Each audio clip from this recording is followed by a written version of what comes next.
दो शक्तियाँ इस समस्त जगत को चला रही हैं। जीवात्मा और ट्विन फ्लेम दोनों के वो टॉप सीक्रेट्स जो कोई नहीं बताएगा। परमात्मा कौन है, उनका गुण क्या है, रसहीन या रसयुक्त, असली भगवान कौन है। हेलो फ्रेंड्स, दो शक्तियाँ इस समस्त जगत को चला रही हैं। कौन हैं वो शक्तियाँ, इसे समझना बहुत आसान है। उनके लिए तो बहुत ही आसान है जो हमें रोज़ सुनते हैं। प्रथम तो परमात्मा ही समस्त जगत को चला रहे हैं। कुछ लोग कहते हैं परमात्मा ओंकार स्वरूप है, कुछ कहते हैं अर्धनारीश्वर हैं, कुछ कहते हैं परमात्मा अर्धनारीश्वर ओंकार इनसे भी परे हैं। वो शून्य हैं, निराकार निर्विकार हैं और समस्त रसों से परे भी हैं। वहीं कुछ लोग कहते हैं कि परमात्मा रस युक्त हैं, रास बिहारी हैं। वो गोलोक में करोड़ों गोपियों के साथ विरजा नदी के पार बहुत दूर अंतरिक्ष में रहते हैं। अब जो परमात्मा को शून्य रसहीन मानते हैं, उनके अनुसार मोक्ष शून्य हो जाना है, शून्य में विलीन हो जाना है। और जो उनको गोलोक निवासी करोड़ों स्त्रियों वाले धाम का स्वामी मानते हैं, उनको परमात्मा के साथ गोलोक में रहने की कामना है। पर क्या आपको पता है, ये दोनों ही परिभाषा परमात्मा के विषय में अपूर्ण है। परमात्मा की पूर्ण जानकारी नहीं है। वैसे तो परमात्मा को उनके अतिरिक्त कोई नहीं जान सकता पूरा कि वो क्या हैं, वो कौन हैं। शून्य या शून्य से परे, पर किसी करोड़ों स्त्रियों वाले लोक के स्वामी तो वो नहीं हैं, डेफिनेटली नहीं हैं, क्योंकि ये तो कल्पना है जिसका वास्तविक आध्यात्म और चेतना विज्ञान से कोई लेना देना ही नहीं है। ये तो जीव बहलाने को बनाई गई कहानी है। इसीलिए इस लोक को मानने वाले किस्से कहानियाँ ज़्यादा सुनाते हैं ज्ञान के नाम पर। ये तो हर स्थिति में पक्का है, परमात्मा विशुद्ध चेतना है, आत्मा का परम धाम है। इसीलिए उनकी स्तुति में गायत्री स्तवन में कहा गया है, यन मंडलम सर्वगतस्य विष्णु आत्मा परम धाम विशुद्ध तत्वम। वो विशुद्ध तत्व हैं, हर स्थान पर उपस्थित हैं और आत्मा का परम धाम है, यानी वो सर्वव्यापी भी हैं, एनर्जी ही हैं। परमात्मा प्रेम की शुद्ध ऊर्जा है। अब ऊर्जा का अस्तित्व है, यानी शून्य तो बिल्कुल भी नहीं है। तो जो दो कल्पनाएं ईश्वर के विषय में हैं कि परमात्मा शून्य या शून्य से परे हैं, न स्त्री हैं न पुरुष हैं, कुछ हैं ही नहीं, और दूसरी करोड़ों स्त्रियों वाला लोक, ये दोनों कल्पनाएं कलिकाल की ऊर्जा से उत्पन्न हुई हैं, जिससे जीवात्मा अपना सत्य स्वरूप कभी पा न सके, न परमानंद को पा सके, न ही मोक्ष या मुक्ति की अवस्था। क्योंकि जिन्हें गोलोक में भगवान के साथ स्थान चाहिए रहने को, बात बतकही हंसी ठट्ठा करने को, तो अवश्य ही यहाँ एक तो करोड़ों औरतें भी हैं, दूसरे परमात्मा में मिल जाने का सुख प्राप्त नहीं हो रहा है। दो का अस्तित्व बना हुआ है, जीवात्मा और परमात्मा, और करोड़ों लोग लोगाई अलग से हैं यहाँ। और जो सोचते हैं कि परमात्मा तो शून्य है, शून्य से परे की अवस्था है, कामना से रहित निराकार निर्विकार हैं, उनको पाने के लिए स्वयं भी शून्य होना पड़ेगा, कामनाएं त्यागनी पड़ेंगी, हाथ जोड़ कर परमात्मा से मिन्नतें करनी पड़ेंगी, प्लीज़ मुझे मोक्ष दे दो, मुझे विलीन कर लो, जो लगभग नहीं पूर्णतया असंभव या टेढ़ी खीर ही है। आइए जानते हैं परमात्मा का सत्य स्वरूप क्या है। परमात्मा न तो शून्य है न शून्य से परे, और वो शून्य भी हैं और शून्य से परे भी हैं। न तो वो स्त्री हैं न पुरुष, और वो स्त्री भी हैं और पुरुष भी हैं। वो निराकार हैं, वो निर्विकार हैं।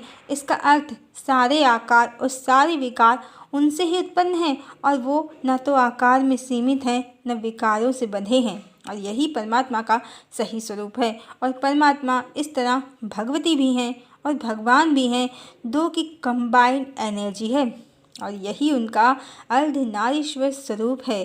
अर्धनारीश्वर का अर्थ आधा स्त्री आधा पुरुष बिल्कुल भी नहीं है। अर्धनारीश्वर का अर्थ स्त्री भी और पुरुष भी दोनों की ऊर्जा से युक्त पूर्ण काम स्वरूप है। अब यदि आप इस तरह परमात्मा को समझें तो परमात्मा शिव और शक्ति, मैस्कुलाइन और फेमिनाइन एनर्जी, या आध्यात्मिक भाषा में प्रकृति और पुरुष का कंबाइंड रूप है, जिसे ब्रह्म और शक्ति या आदि शक्ति भी कहते हैं। इस तरह परमात्मा यानी सुपर सोल हैं। वो एक सोल हैं जिनकी दो फ्लेम है, एक फ्लेम शिव की है, दूसरी फ्लेम शक्ति की है। और ये दोनों फ्लेम इस तरह से संयुक्त हैं कि इनमें भेद नहीं किया जा सकता है। इस तरह परमात्मा तत्व से समझें तो एक सोल हैं जिनके दो एलिमेंट हैं, नेगेटिव पॉजिटिव या फेमिनाइन मैस्कुलाइन। और ये दोनों फ्लेम या एलिमेंट उनकी दो एनर्जी या शक्तियाँ हैं, और यही दोनों शक्तियाँ कंबाइंड फॉर्म में परमात्मा हैं जो सारी दुनिया को चला रही हैं। समझाने के लिए कह दिया हमने कि सुप्रीम सोल, पर वास्तव में सोल का अर्थ एनर्जी से ही है, यानी परमात्मा परम चेतना है, सुप्रीम एनर्जी है, और उनकी दो शक्तियाँ शिव और शक्ति ही दुनिया को चला रही हैं। और हमारे चैनल को जो डेली सुनते हैं वो इतना तो जानते ही हैं कि हर चेतना, हर फ्लेम या हर जीवात्मा इसी सुपर फ्लेम की कार्बन कॉपी होती है, यानी तत्व से सुपर फ्लेम भी ट्विन फ्लेम है और जीवात्मा भी ट्विन फ्लेम है। अब ट्विन फ्लेम सोसाइटी आत्मा का आधा हिस्सा बताती है और उसे ही ढूंढने में लगी है, 5D में भी और 3D में भी। पर ट्विन फ्लेम का जो शाब्दिक अर्थ है वही उसका आध्यात्मिक अर्थ भी है। ट्विन मतलब आधा नहीं, दो होता है, जुड़वा होता है। और फ्लेम का अर्थ हिस्सा नहीं, लव या ज्योति होता है, यानी जुड़वा लव। ट्विन फ्लेम जो आधा हिस्सा नहीं बल्कि दो संयुक्त फ्लेम हैं। इस तरह परमात्मा भी ट्विन फ्लेम है और उनसे बनी हर जीवात्मा भी ट्विन फ्लेम है। ये शून्य या शून्य से परे परमात्मा का और जीवात्मा का दोनों का परम सत्य है, जो इस समय शास्त्रों में नहीं है, कली की माया के कारण। और अब आपको क्या करना है? स्वयं को पहचानना है। आप कौन हैं? परमात्मा की कार्बन कॉपी हैं, यानी आप शिव भी हैं और शक्ति भी हैं। तो जब तक आप या कोई भी परमात्मा का सही स्वरूप नहीं जानेंगे तो स्वयं को कैसे जान पाएंगे, कैसे समझ पाएंगे कि आप वास्तव में कौन हैं या क्या हैं। अब जो भी जब तब ध्यान भजन साधना से इस सत्य स्वरूप को जान पाते हैं तो वो ही समझ पाते हैं कि मैं एक एनर्जी हूँ, शिव भी हूँ, शक्ति भी हूँ, मैं पूर्ण हूँ, पूर्ण काम हूँ, यानी हर चेतना या जीवात्मा या फ्लेम स्वयं परमात्मा का पूर्ण प्रतिबिंब है। बस स्वयं को जानने और पहचानने की देर भर है। और यह बिल्कुल उसी तरह है जैसे जल से भरे हुए कई बर्तनों में चंद्रमा का प्रतिबिंब बनता है। जो चंद्रमा है वो तो परमात्मा है और प्रतिबिंब जीवात्मा है। और कुंडलनी जागरण या आत्म जागृति से जो जीवात्मा माया के इस भ्रम को त्याग देती है कि वो प्रतिबिंब है, जो समझ जाती है कि वो प्रतिबिंब नहीं है, वो तो चंद्रमा है। जैसे जल से भरे बर्तनों को यदि हटा दिया जाए तो भी प्रतिबिंब तो नहीं है अब, पर चंद्रमा तो अब भी है। ये जो प्रतिबिंब है ना, यही माया है। जो इस माया को काट देता है वो अपना सत्य स्वरूप पहचान जाता है कि मैं स्वयं चंद्रमा हूँ, प्रतिबिंब हूँ, मैं पूर्ण हूँ, पूर्ण काम हूँ, मैं परम चेतना हूँ। पर इसके लिए आपको जानना होगा कि परमात्मा अर्धनारीश्वर ही हैं, साथ ही वो परम रसयुक्त और रसमय हैं, शिव शक्ति को समर्पित हैं और शक्ति शिव को समर्पित हैं। और ये प्रेम और समर्पण ही परमात्मा की ऊर्जा है और आप इसी ऊर्जा से बने हैं। आप भी अपने क्रिएटर की तरह पूर्ण हैं, पूर्ण काम हैं, शिव भी हैं, शक्ति भी हैं, परम प्रेम की ऊर्जा है, स्वयं में कंप्लीट हैं। और ये आत्म जागृति ही मोक्ष या मुक्ति की अवस्था है। और मोक्ष या मुक्ति मतलब अपना अस्तित्व खोना या परमात्मा में मिल जाना, मिट जाना नहीं, बल्कि अपना सत्य स्वरूप पहचान जाना कि मैं प्रतिबिंब नहीं, माया नहीं, माया से परे परम चेतना हूँ। इस तरह परमात्मा को पाना परमात्मा ही बन जाना है या अपना ओरिजिनल फॉर्म समझ जाना है कि हम माया के अधीन जीवात्मा नहीं बल्कि माया से परे परमात्मा हैं। इसीलिए कबीर दास जी ने कहा है कि जब मैं था तब हरि नहीं, जब हरि तब मैं ना ही, सब अंधियारा मिट गया जब दीपक देखा माँ ही। और यही जो परम चेतना शिव और शक्ति की फ्लेम है जो समस्त जगत को चला रही है, यही अवतार रूप में सीताराम है या राधा कृष्ण है। इसीलिए गोस्वामी तुलसीदास जी ने कहा है, सिया राम मैं सब जग जानी, करहूँ प्रणाम जोरी जुग पानी। राम अकेले परमात्मा नहीं हैं, सीता से युक्त, माँ भगवती से युक्त राम परमात्मा हैं। यही सिया राम में समस्त सृष्टि का होना भगवान राम के एक पत्नी व्रत का कारण है। ऐसा नहीं है कि एक जन्म में एक पत्नी की लीला है, दूसरे में 1000 पत्नी की लीला है। स्वयं आदि शक्ति परिणय सूत्र में है, राम अवतार में, और राधा और सीता एक ही हैं। कृष्ण अवतार में देवी राधा का कई स्त्रियों में कोई विभाजन नहीं हुआ है।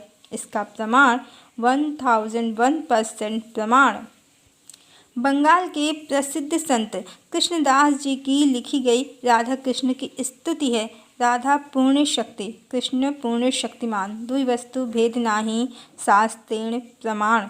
पूर्ण शक्ति ही तो आदि शक्ति हैं, और जो पूर्ण शक्ति हैं इसका अर्थ ही है कि माँ का कोई खंडन नहीं हुआ है और दो वस्तु का भेद नहीं है। इसका अर्थ भी तो यही है, जैसे सीताराम में कोई भेद नहीं है, दोनों का तत्व एक ही है, वैसे ही राधा कृष्ण में भी कोई भेद नहीं है, दोनों का तत्व एक ही है, और यही परमात्मा का सत्य स्वरूप है, पूर्ण स्वरूप है। अब कली की माया से जो शास्त्रों में घोर मिलावट हुई और बता दिया, कली के अनुयायियों ने वेद व्यास जी के नाम पर अनेक पोथा पुराण लिखकर कि देवी अष्टलक्ष्मी बन गईं। कृष्ण अवतार में कृष्ण की 8 रानियाँ, फिर 1000, 16,000, 100 और लक्ष्मी के विभाजन और विस्तार प्रकट हो गए, और सभी देवी राधा को कभी जीवात्मा बताने लगे, कभी कल्पना, कभी आह्लादनी शक्ति, कभी आदि शक्ति। बहुत कन्फ्यूज़न क्रिएट किया इन शास्त्रों में, और सीधे सीधे सिया राम में सब जग जानी की ब्रह्म शक्ति का सिद्धांत शास्त्रों से गायब कर दिया। अच्छा, आपने सुना है सिया राम में सब जग जानी, आपने सुना है राधा पूर्ण शक्ति, कृष्ण पूर्ण शक्तिमान, पर आपने कभी सुना है रुक्मिणी, सत्यभामा, जामवंती, कालिंदी, मृत्युविंदा, भद्रा आदि आदि कृष्ण में सब जग जानी? नहीं सुना है, सुनेंगे भी नहीं, क्योंकि देवी राधा आदि शक्ति हैं, सीता हैं, बिना विभाजित हुए। और हम पहले ही बता चुके हैं कि कैसे जब भी परमात्मा माया के जगत में जीवों की रचना करते हैं तो हर बार शक्ति तत्व शिव तत्व से संयुक्त होता है, तब जीवात्मा का कारण शरीर बनता है। इस तरह शक्ति मात्र अवतार रूप में स्त्री के शरीर में प्रकट होती हैं, वो भी योग माया को अधीन करके। ये ही सीताराम और राधा कृष्ण के परमात्मा के परम चेतना के दो शक्तियों में प्रकट होने का रहस्य है। चला तो समस्त जगत को यही दो शक्तियाँ रही हैं, तीसरी कोई शक्ति या देवी है ही नहीं। इन दो शक्तियों के मिलन से समस्त जगत और सब जीवों की रचना हुई है। अभी इनके अतिरिक्त सब जीवात्माएं हैं। इस तरह श्री कृष्ण की सभी रानियां माता लक्ष्मी का नहीं, साधारण जीवात्माओं का रूप हैं, और यही देवी राधा से विरह सहने का परमात्मा का श्री कृष्ण अवतार में रहस्य है। कारण वो तो जगदम्बा हैं, आदि शक्ति हैं, और यदि वो परिणय सूत्र में होती तो राम अवतार की तरह भगवान दूसरा विवाह कदापि नहीं करते। पर जानिए, कली की माया के कारण जो ये सत्य छुपाया गया, शास्त्रों से मिटाया गया, तो यही कलिकाल के विस्तार का सबसे बड़ा कारण है। पहला तो इससे भगवान का सत्य स्वरूप भी खो गया, और भगवान मल्टीपल रिलेशंस वाले, पॉलिजनी को सपोर्ट करने वाले पुरुष बन गए, जबकि ये सभी स्त्रियां कौन थीं? श्री कृष्ण की रानियां, वही जो राम अवतार में भगवान के रूप और शरीर पर आसक्त हो गई थी। कर्म, इच्छा, आसक्ति, कर्मों का फल, पुनर्जन्म, इन सब कारकों के कारण ही ये परमात्मा की रानियां बन गईं, पर अर्धांगिनी नहीं बन पाईं। एक ही जन्म में हजारों विवाह कर लिए, वो भी अवैधिक रीति से। दूल्हा बारात विदाई जैसे मांगलिक कार्यक्रमों को परमात्मा ने अपने हर विवाह में सिरे से हटाकर कहानी ऐसी लिखी कि अधिकांश विवाह युद्ध और विवादों के माध्यम से हुए। ये स्त्रियां पहले द्वारिका आईं, फिर भगवान ने इनसे विवाह किया। इन स्त्रियों को इनके विवाह में अधिकांश को इनके माता पिता का आशीर्वाद भी नहीं मिला। रुक्मिणी का विवाह भी ऐसा ही था, पर रुक्मिणी को सीता बताना या परमात्मा की कई पत्नियां बताना, ये सब कली की काली माया, शुक्राचार्य की अर्ध ज्ञान की ऊर्जा के कारण हुआ, जिससे परमात्मा का सत्य स्वरूप तो खो ही गया, जो आदि शक्ति से संयुक्त था। भगवान मल्टीपल रिलेशंस वाले भी समझे गए। समाज में पुरुषों ने अपने लिए उनके नाम पर भोगवाद, बहुपत्नीवाद, मल्टीपल रिलेशंस के द्वार खोल लिए और साथ ही आदिशक्ति का सत्य भी गायब कर दिया। जीवात्माएं आदिशक्ति क्या है ये भूल गईं। वो अपना सत्य स्वरूप भी भूल गईं कि वो स्वयं आदिशक्ति और परम ब्रह्म की संयुक्त इकाई हैं। हर जीवात्मा स्वयं में शक्ति और शिव का संयुक्त रूप है। वो भूल गईं और भगवान को कोई अलग व्यक्ति समझने लगीं। तो इस तरह रुक्मिणी को सीता और श्री कृष्ण की अन्य रानियों को देवी सीता का विभाजन या विस्तार बताना ही सबसे बड़ा कारक है कलयुग का। जीवात्माएं इस तरह परमात्मा को या तो करोड़ों स्त्रियों वाले लोक का अकेला पुरुष समझने लगीं या फिर शून्य और नीरस को कोई पाना नहीं चाहता है और करोड़ों स्त्रियों वाले लोक की इच्छा करना तो मन की कल्पना है। उससे कैसे शक्ति तत्व जागृत होगा ही नहीं। हम स्वयं को अलग समझेंगे और परमात्मा को अलग, बस उन्हें पाने की इच्छा में भटकते रहेंगे। कभी अपने अंतर जगत की यात्रा करने का समय ही नहीं मिलेगा। नहीं पता चल पाएगा कि हम स्वयं शक्ति हैं और हमारी चेतना सदैव शिव से संयुक्त है। हमें स्वयं का सत्य स्वरूप पाना है, अपने सत्य स्वरूप को पाना है। हम तो पहले से ही पूर्ण हैं, शिव भी हैं, शक्ति भी हैं। हमें करोड़ों स्त्रियों के साथ भगवान को शेयर करने की कोई ज़रूरत नहीं है।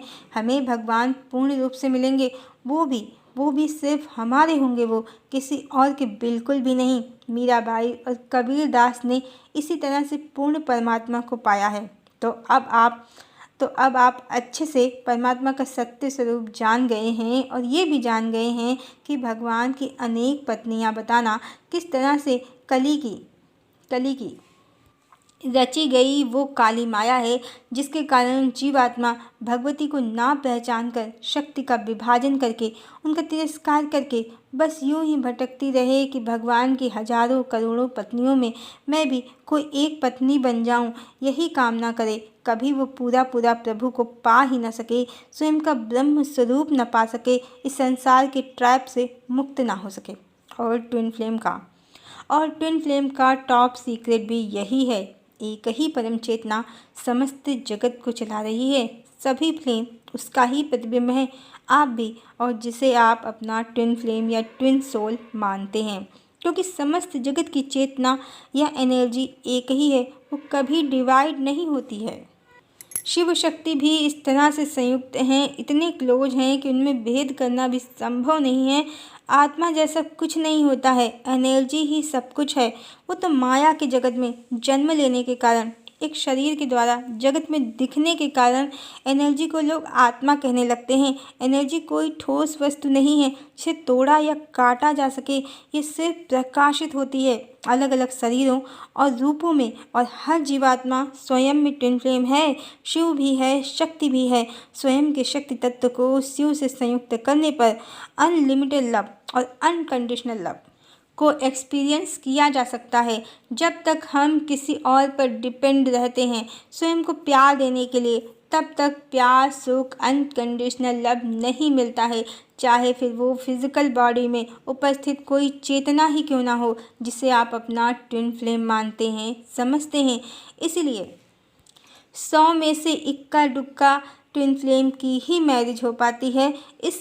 इससे ज़्यादा रेट तो कॉमन प्रेमी प्रेमिकाओं की शादी का है। कॉमन में कम से कम 75% की आज की डेट में लव मैरिज के लिए फैमिली वाले मान ही जाते हैं, पर ट्विन फ्लेम के केस में फैमिली को तो बाद में मनाना पड़ता है।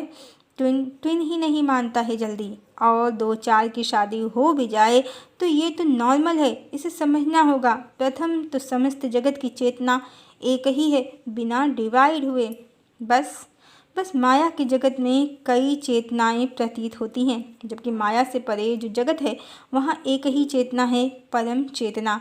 इसलिए जब भी कोई भी हो, कॉमन फ्लेम या ट्विन फ्लेम, जब आप इनर वर्क करते हैं तो शिव शक्ति की ऊर्जा से कनेक्टेड होने से आपको आध्यात्मिक सुख प्राप्त होता है, अनलिमिटेड लव एक्सपीरियंस होने लगता है। वास्तव में एक ही चेतना है, समस्त जगत की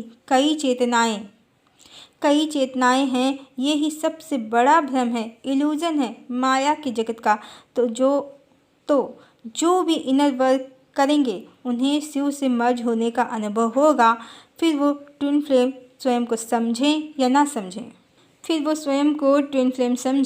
ना समझें और किसी माया या भ्रम में फंसकर स्वयं को एक अलग ऊर्जा, परमात्मा से अलग ऊर्जा समझना, फिर स्वयं को दो शरीरों में समझना, आधा आधा, तो यही हरि की माया है, इस जगत की माया है।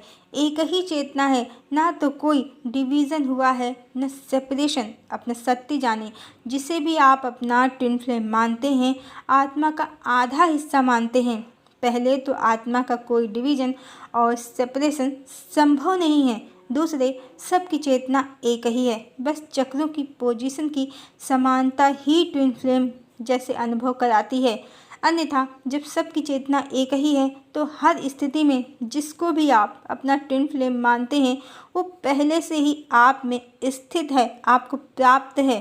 और यहाँ हर चेतना परमात्मा का ही पूर्ण प्रतिबिंब, जेरॉक्स या कार्बन कॉपी है और कुछ नहीं। फिर भी यही जगत का सबसे बड़ा रहस्य है कि इस संसार को परमात्मा ने मैनिफेस्ट किया है। आध्यात्म में कहते हैं कि ब्रह्म ने, जो परम चेतना है, उसने इच्छा की कि मैं एक से अनेक हो जाऊं। प्रेम करने की इच्छा से उसने स्वयं को ही स्वयं की स्त्री बनाया, जो महामाया है, योग माया है, और वही आदिशक्ति है, परमात्मा का स्त्री रूप, परमात्मा की फेमिनाइन एनर्जी, शक्ति तत्व। फिर परमात्मा ने अपने शिव तत्व को शक्ति तत्व से संयुक्त करके समस्त जीवात्माओं की रचना की। तो ये सारा जगत, सभी चेतनाएं, सब परमात्मा का मैनिफेस्टेशन है, एक इच्छा है या संकल्प है, अभिव्यक्ति है। इसीलिए सब में एक ही चेतना है और अट्रैक्शन इसीलिए वर्क करता है लोगों में, फिर वो चाहे ट्विन फ्लेम हो या ना हो। ये ट्विन फ्लेम वाला कॉन्सेप्ट अभी जल्दी ही एक्सप्लोर हुआ है समाज में, पर इससे पहले भी सोलमेट, जन्म जन्म के साथ ही 7 जन्मों का साथ, ये सब कॉन्सेप्ट भी सोसाइटी में हैं। शिव की ऊर्जा मैस्कुलाइन एनर्जी है, शक्ति की ऊर्जा फेमिनाइन एनर्जी है। ये दोनों एनर्जी हमेशा अट्रैक्ट करती ही हैं एक दूसरे को। फिर चाहे इसे अपोजिट जेंडर अट्रैक्शन समझें आप फिजिकल वर्ल्ड में, या एनर्जी के अट्रैक्शन से समझें 5D की दुनिया में, आध्यात्म की दुनिया में, पीछे परमात्मा की एनर्जी ही है, शिव शक्ति की ऊर्जा ही है। जैसे गाना भी है, हमने तुमको देखा तुमने हमको देखा ऐसे, हम तुम सनम सातों जन्म मिलते रहे हों जैसे। यहाँ तो कॉमन कपल के लिए ही ये गाना फिल्माया गया है, किसी ट्विन फ्लेम के लिए नहीं। यहाँ तो कॉमन कपल के लिए ही ये गाना फिल्माया गया है, किसी ट्विन फ्लेम के लिए नहीं। क्योंकि प्रेम, अट्रैक्शन, जॉय, एक होना, वननेस को पा लेना, ये एनर्जी का गुण है। इसीलिए आप जिस भी लेवल पर मैनिफेस्ट करेंगे, आपको वो संबंध, वो रिलेशन मिल जाएगा। और अगर आप ईश्वर को ही मैनिफेस्ट करने लगेंगे, डिवाइन को ही लव करने लगेंगे, तो एक दिन वो भी आपको मिल जाएंगे। सब कुछ आपके सोल लेवल पर डिपेंड करता है, आपकी लाइफ जर्नी पर, आध्यात्मिक जर्नी पर डिपेंड करता है। कोई अपने ट्विन फ्लेम के लिए पागल है तो कितने ही लोग हैं वो अपने सांसारिक प्रेम के लिए पागल हैं। पर सच्चा प्रेमी और पागल वही है जो डिवाइन के लिए पागल है, मीरा जैसे, सूर जैसे, कबीर जैसे। क्योंकि ये सारा जगत ईश्वर ने माया से रचा है। यहाँ कुछ भी परमानेंट नहीं है, न समय, न लोग, न संबंध, न वस्तुएं। फिर वो कोई किसी शरीर में अभिव्यक्त हो रही कोई चेतना ही क्यों ना हो, जिसे आप अपना सोलमेट या ट्विन फ्लेम समझ रहे हैं। भौतिक जगत में पाना वैसे भी पाना नहीं होता है। शरीर नष्ट होते हैं या मृत्यु होती है, चेतना कहाँ चली गई, लुप्त हो गई, पता ही नहीं चलता। पर जो आपकी सोल कॉन्शियसनेस है वो ईश्वर का ही प्रतिबिंब है, पूर्ण प्रतिबिंब है, और चेतना सबकी एक ही है।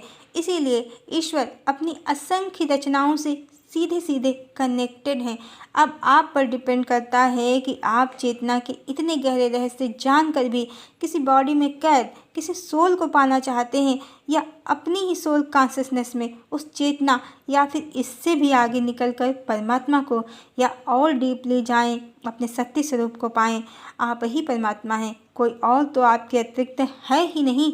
तो पाना किसे है, खोना किसे है? कुछ खोया ही कहाँ है जो पाना है। खो गई है तो आत्म जागृति, उसे ही पाना है, उसे ही जगाना है। फिर जैसे स्वच्छ जल में, स्वच्छ दर्पण में अपना चेहरा साफ साफ दिखता है, आप स्वयं को, अपने रूप को, अव्यक्त परम चेतना को स्वयं में स्पष्ट देख सकते हैं। आपके और परमात्मा में कोई भेद नहीं है। आप में और परमात्मा में कोई भेद नहीं है।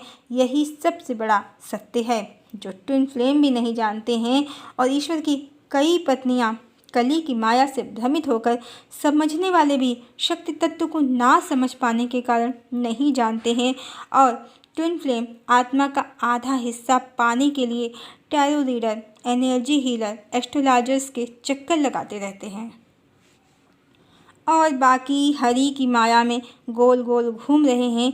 करोड़ों स्त्रियों वाले लोग की एक टिकट पाने के लिए तरस रहे हैं, जबकि परमात्मा उनको उनकी ही चेतना में हर घड़ी प्राप्त हैं, हर समय उपलब्ध हैं, अवेलेबल हैं। क्या करें, कलयुग में पाखंड बहुत है। आध्यात्म तो बहुत सीधा और सरल है। कलयुगी गुरु और गुरु माताएं इधर उधर की रहस्यमयी बातें, इस धरती उस धरती की बातें बताते हैं, दक्षिणी धरती उत्तरी धरती की कहानियां सुनाते हैं, एलियंस की स्टोरीज खूब सुनाते हैं, पर मुद्दे की बात आत्मा का सत्य, आपका सत्य कभी नहीं बताते हैं। बताएंगे भी कैसे, इन्हें पता ही नहीं है। बस इस लोक उस लोक की हवाई बातों में आपको घुमाते हैं, और ऐसे बताते हैं जिसे कोई टॉप सीक्रेट बता रहे हैं, परम रहस्यमयी बात बता रहे हैं जो इनके अलावा किसी को नहीं पता। और सीधे सीधे लोग समझते हैं, और सीधे सीधे बेचारे सीधे साधे लोग यही समझते हैं कि ये बड़े ज्ञानी हैं, और आज नहीं तो कल इनके द्वारा हमारे अंदर ज्ञान प्रकट हो ही जाएगा। पर वास्तव में इन्हें कुछ पता ही नहीं है। कल्पनाओं में घूमना और अपनी कल्पनाओं को सुंदर सुंदर अलंकारिक शब्दों से भरकर एक रहस्यमयी कहानी सुना देना, यही इनकी कलाबाजी है, जिसका न सिरा पकड़ में आता है न छोर। पर आज हमने आपको ट्विन फ्लेम और हर फ्लेम का अल्टीमेट ट्रुथ बता दिया है।